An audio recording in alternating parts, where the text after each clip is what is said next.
When we talk about these things, what content, what books, what movies, what music, what television shows, and so on are appropriate for Catholic children, there's a big elephant in the room that we usually ignore. And I'm going to start by dealing with that first.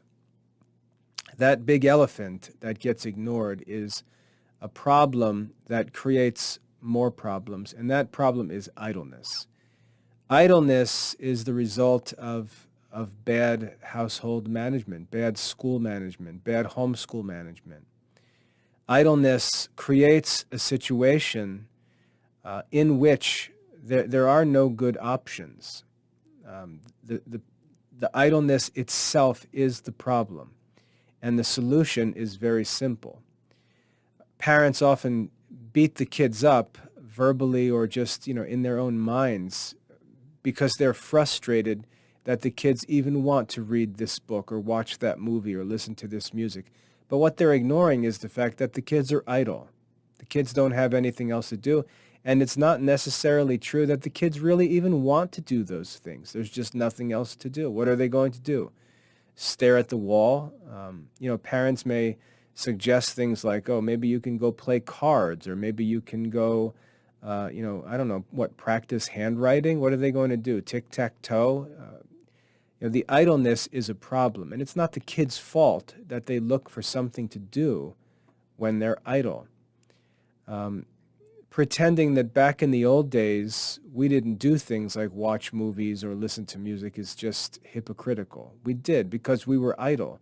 That's why we did those things. We didn't necessarily want to. For example, I played video games when I was 12 and 13 years old with an old Nintendo, or even younger with an Atari when they first came out. But that was never what I wanted to do. It was usually because it was raining outside or it was too cold to play on a certain day. And the things that I would rather do were not available. And so I was stuck bored in the house, and video games were something to do. That's the only reason we did them.